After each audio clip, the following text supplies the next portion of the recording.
Good morning, the adaptive universe. Are you ready to deal with complexity?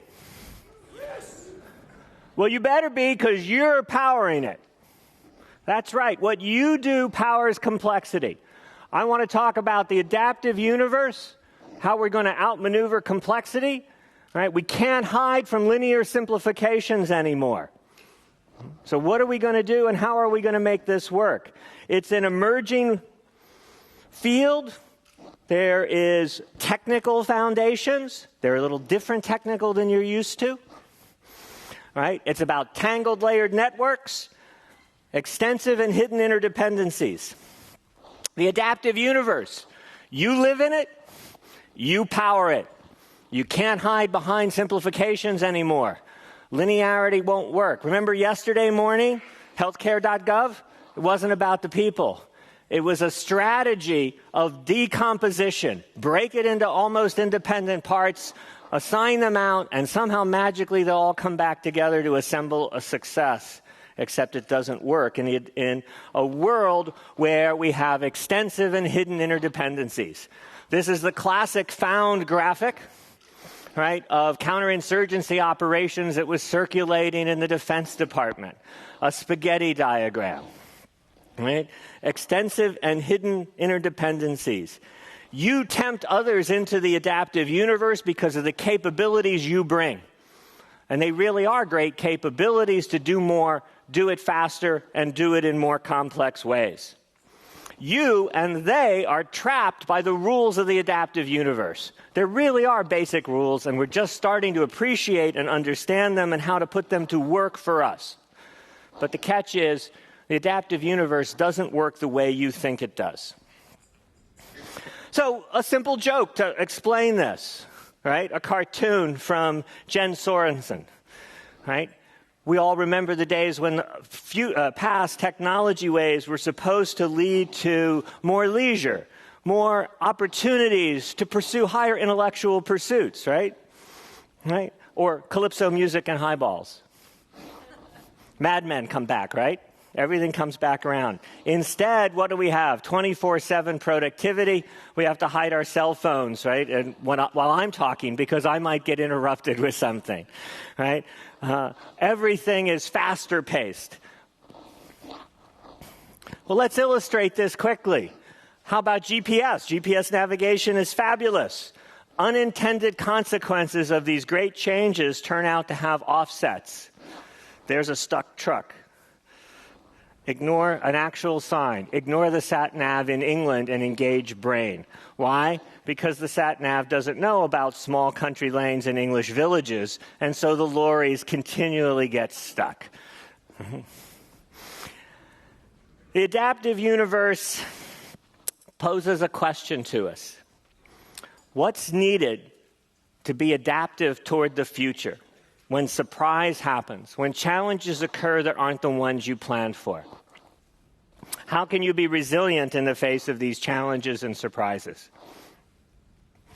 Well, our barriers really come down to a very simple concept of brittleness. Right? You all know what brittleness is. Brittleness is what happens when you reach your boundaries of performance.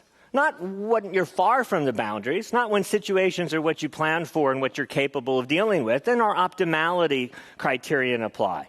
But we run into these surprises at the boundaries, and then what happens? If we fall off rapidly, we're brittle, right? We like graceful degradation. You work hard to get graceful degradation, right? Second, the organization is miscalibrated. Miscalibrated means it doesn't understand what it takes for it to work well. It doesn't understand the challenges that occur. It doesn't understand the resources and activities and skills and expertise that go into closing the gaps and meeting those challenges. So they miss the boundaries. They're overconfident the boundaries are further out and not challenged very often. They miss the sources of resilient performance. So part of our job in the adaptive universe is to help people find what does it really take to pull off the successes you normally pursue. So we tend to study how things go well, but they're hidden, right? They're hidden underneath, and we have to bring them up and reveal them, right? Because of the law of fluency, right? Well-adaptive behavior hides the difficulties handled and the dilemmas resolved. So we have to escape the fluency law to find out what you do in web operations to actually make the systems work well despite challenges. Oops. So what we need is to go beyond graceful degradation to graceful extensibility. Right? You know what extensibility is, the ability to continue to perform. We want to gracefully do it, not negatively like in degradation when things are going bad, going sour. Instead, we want to do it in order to prevent, proactively, to recognize the early signs of trouble, to see cascades starting to build, or to even see that there's a potential for a cascade to go across those lines of interdependency. And so we act to diffuse that. We act to put capabilities in place to handle a cascade or to stop a cascade of effects. So we need graceful extensibility as a separate kind of capacity to our normal performances when we're far from the boundary conditions. So graceful extensibility trades off with the pursuit of optimality. That's one of the big surprises of the adaptive universe. You can't just simply get better and better incrementally and solve the challenges. You need to be able to perform well at the boundaries, not just far from the boundaries. In the end, what's the key resource that comes into action in order to produce graceful extensibility? Responsible people. Responsible people are a generic source of adaptive capacity to make up for shortfalls when surprise occurs at the boundaries. Right? We talk about our technology and our automation. In the end, those are tools and resources for people to act to bridge those adaptive shortfalls. The second thing we need is to sustain that capacity for adaptation, the ability to continue to match these as the worlds change. We have to be able to evolve, if we use the biology example.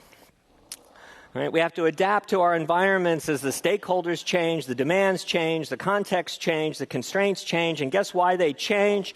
Because you're successful at bringing new capabilities. So you're part of the engine that powers the changes. And you're a victim of those changes, too, in order to continue to successfully supply that capability in your digital infrastructure and web operations. All right, to sustain adaptability, there's key abilities you need. To anticipate. Right? Can you keep pace with change in cascades, or do you decompensate? Decompensate's the technical term for the breakdown in adaptive capacity, when you can't keep pace and decide on and deploy actions to effect as situations grow and become more difficult. Can you synchronize across units, roles, and levels? Or do you fragment and work at cross purposes? Did we hear that yesterday morning in the story behind healthcare.gov's failure and the remedies to overcome that? Right? Everyone was acting locally adaptive, globally maladaptive, and there's various patterns in that. Role retreat, right? And other things that lead us to go, why those people aren't helping? But those are actually system effects where we create people to act in that way. We push them into their role. What happens? Their ability to extend their arms across boundaries of the different roles and units as situations change are not effective. They just work to their little role and the criteria for being successful in that role. They look good. You can't blame them. Meanwhile, the system falls apart. Proactive learning. We want to learn before failure and harm occurs. It's easy to learn when healthcare.gov is a disaster. Actually, it's not all that easy to learn.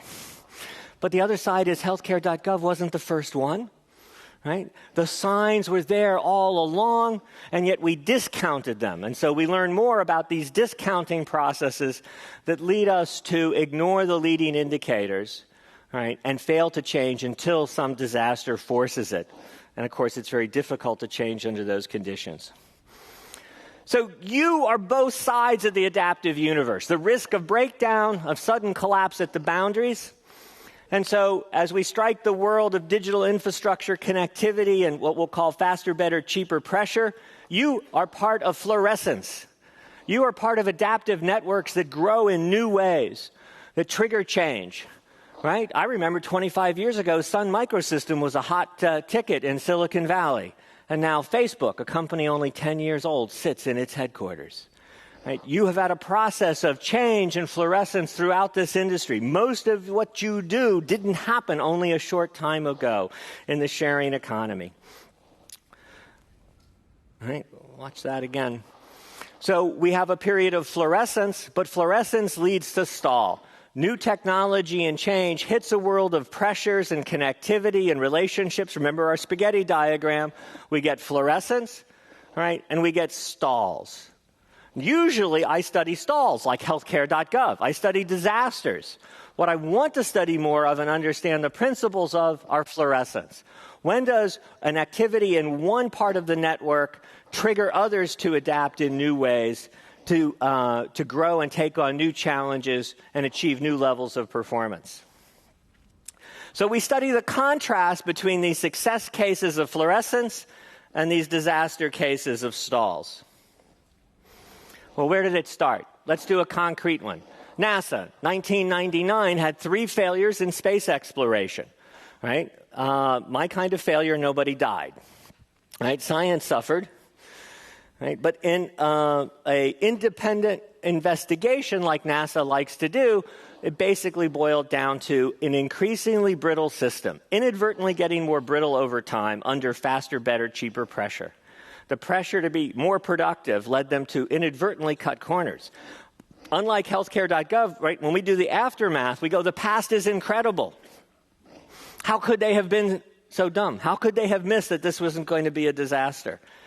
But when you do it in advance, the future is implausible. The future is implausible.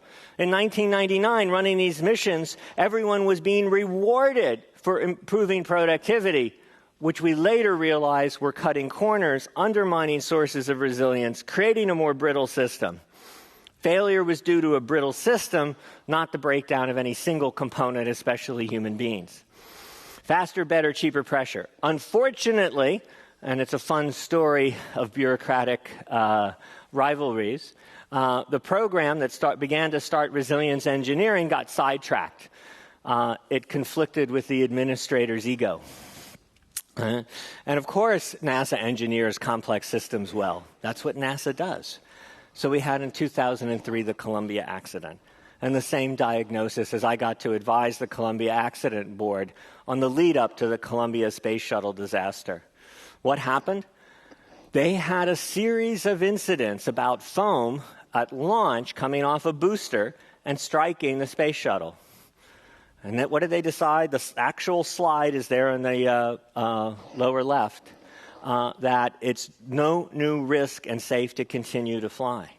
When in fact, the energy of the foam strikes was 100 times greater than anyone had planned for on a debris strike. It was happening during a different phase of flight, launch, rather than in orbit. And it was striking a different part of the structure of the space shuttle. In 3 ways, they were operating outside the boundaries, and yet they rationalized those and discounted those factors. If NASA can do it, of course you do it. Of course people at healthcare.gov did it. All right? This is a hard thing to avoid. But if we're going to outmaneuver complexity, we have to learn how to overcome that tendency to discount these indicators under faster, better, cheaper pressure. Right? In 2000, in trying to start resilience engineering, here's a slide from that meeting following the 99 accidents. NASA, and plug in your organization, your niche, right, in the world of internet-delivered services.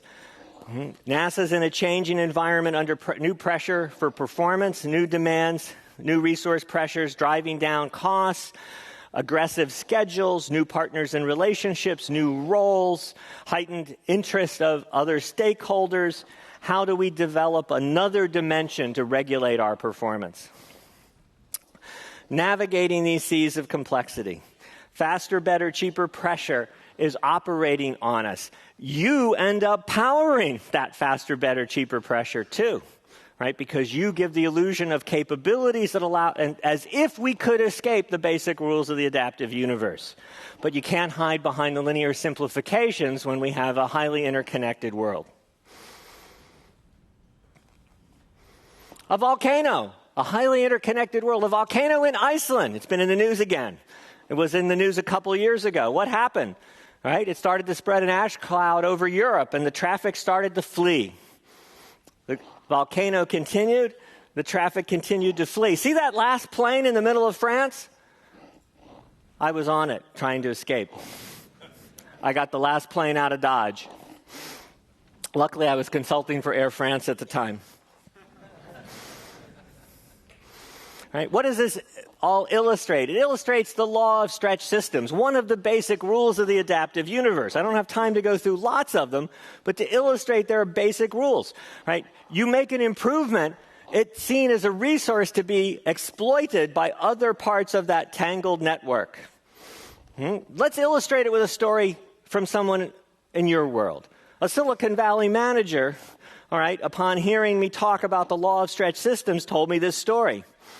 At a rare pause in my pace of activities, right, as a responsible leader in my organization in Silicon Valley, I thought to myself one day, if I could just increase the resources for my group, my team, our capabilities would go up sufficiently to overcome the squeezes on our operation as we struggle to meet multiple demands and increasingly stringent criteria. Right? As an effective leader, she was able to recruit additional resources, informally as well as formally, right? She could pull it off. And she thought the result would be an increase in performance measures, and her team would get a little relaxation in their ability to meet the demands and their criteria and get better performance scores. But what actually happened was different. As the new capabilities of her group became visible, the other interrelated roles in the organization saw her group as a resource to be exploited. Right? They were also struggling to overcome pressure and stay in control for their scope of responsibility. Right? And the increasing capability of her group looked like a resource to be exploited. So she soon found she was interacting with and her team with others in new ways, to do new tasks, to meet new demands, and take on additional objectives. In a short time, as their group struggled with the new pressures to balance multiple constraints and demands relative to their resources, she thought to herself 6 months later, if I could only recruit more resources.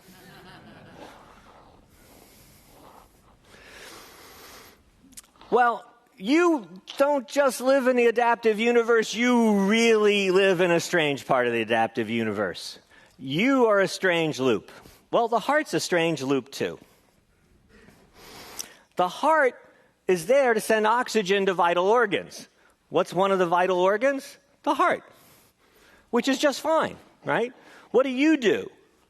You, right, supply capability to many organizations or parts of your organization. But you also depend on the very thing you supply to others. Right? You're a strange loop. You provide a function that you also depend on. Now, the heart works great. Strange loops work fine as long as faults don't happen and as long as workload isn't too high. If you increase workload or introduce a fault, what happens? In the heart case, if you're a cardiac anesthesiologist working with a sick heart, you want to keep the heart's workload to reduce stress on the heart. But that reduces oxygen flow to the heart as a vital organ. So you want to keep the heart's work high because it needs blood supply and oxygen to the heart as a vital organ. Wait a minute. What do? You better have a good cardiac anesthesiologist, right? Because what do?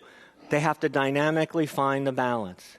So what happens here is a phenomenon of the adaptive universe, a steep gradient of transition from normal activity, your normal capabilities, which may be quite exceptional capabilities, quite talent, a lot of talent on display, a lot of expertise on display in that normal functioning. But there's a very steep gradient when things go wrong, when surprise challenges you at the boundaries of what you're normally good at pulling off. That really steep gradient throws you into, right, in these situations where you need graceful extensibility, you need to have already invested in the properties that create sustained adaptability. Resilience is a topic that has grown remarkably That was a quick chart trying to speed up a little of the popularity of it in the academic literature. When the curve switched, by the way, that was when our book in 2006 came out. I don't believe in root cause, though. So there's a lot of ways we use the word resilience, and we want to focus on it on this graceful extensibility. We can no longer hide behind linear simplifications. Right? The capabilities you bring are too attractive. Right? And the transition from normal activity to the ability to pull off exceptional performance at the boundaries is too big a gulf. We have to prepare in advance to build sustained adaptability. And today we do that mostly by studying the contrast between cases of success and failure at managing complexity. So here we are. The mystery of sustained adaptability. You have some. You don't really know where it comes from. You don't know how much you're going to need, and you're not sure you'll have it when you need it then. You work really hard to try to answer those questions in the heat of day-to-day pressured operations. But there's progress uncovering the basic rules of the adaptive universe. Lots of labels as we try to work this out and understand what's going on. So how do you perform at managing complexity? You're partly a positive story, and you're partly the downside story. On the positive side, you exhibit graceful extensibility, right? In your failovers and other efforts you take to build graceful degradation. You represent a capacity for maneuver, the ability to continue to recognize and anticipate changes and crunches ahead and do something in advance to continue to be able to function in the face of demands. But there's a negative story that you're part of and that you fuel too, within your own organization and the capabilities you provide, the temptation you provide to others to do more, do it faster, do it under more difficult circumstances, to meet faster, better, cheaper pressure, and to cut those resources that give you graceful extensibility at the boundaries. You fuel brittle systems. You increase the chance of decompensating when cascades start. Right? It's easy for people to get miscalibrated. Healthcare.gov is a way that distant parties were miscalibrated about the difficulties of pulling off these kinds of new systems that have to operate under heavy demand and scale. Right? You can get trapped in the trade spaces that operate in the adaptive universe. So both simultaneously, you're a driver, right, of extensive and hidden interdependencies that produce the risk of the downside, and you demonstrate repeated cases of fluorescence. Right? Even if if sun is gone. Well, it is New York, so the sun is gone. No, today is going to be sunny. Unusual. Right? Even though specific companies disappear, overall, house prices in San Francisco and Silicon Valley keep going up. Right? Fluorescence and adaptive capacity of the industry as a whole continues to grow, and your organizations and your activities are strong evidence of that. So in managing complexity, you already tilt toward fluorescence, right? That flowering, that creating a capability that echoes and bounces off different nodes in this tangled network of interconnections, creating more and more possibilities, more and more ways to do things that people want, to serve human purposes. How do you do it? Well, you know what's actually the most important thing? The tangible experience of surprise. Tangible experience of surprise. Right? The fact that Facebook is big, but knows it once knocked off the big boys, and there's lots of new startups trying to knock them off, gives a sense of precariousness that allows you to build the capabilities to forestall the downside of complexity. Human talent. We talk about our capabilities for automation and more autonomy, delegating more autonomy to our automation, but it's actually initiative, pushing initiative and decentralizing it to the point of action so you can keep pace with the world, and coordinating that local initiative so that you meet the broader goals, so that you can be locally adaptive and globally adaptive. And that takes human talent empowered in the right way. Yes, automation will be part of our solutions, but we don't get to solutions by just pursuing automation. We get there by giving people the initiative to manage those resources effectively as situations change. If we only pursue faster, better, cheaper pressure, if we only try to optimize, even with a little bit of robustness thrown in, we will end up inadvertently eating the key resources that build graceful extensibility and sustain our adaptive capacities in the face of change, future challenges, and new opportunities. We will undercut our very capability and reason why we produce fluorescence. So you have the orientation to build the capacities to anticipate and build a readiness to respond, to handle future challenges. Right now, what we're not good at is telling you what investments pay off the most. Right? When you're under pressure with your resources, which ones should you preserve in order to build graceful extensibility, to be able to handle the challenges that will come at you still? If we pursue only faster, better, cheaper pressure, we'll see even more brittleness, and my students will have new opportunities to replicate our past studies. I would really rather not that be the future. Replication is nice in science, but we have enough healthcare.govs already. So, you are in the adaptive universe. You power the adaptive universe.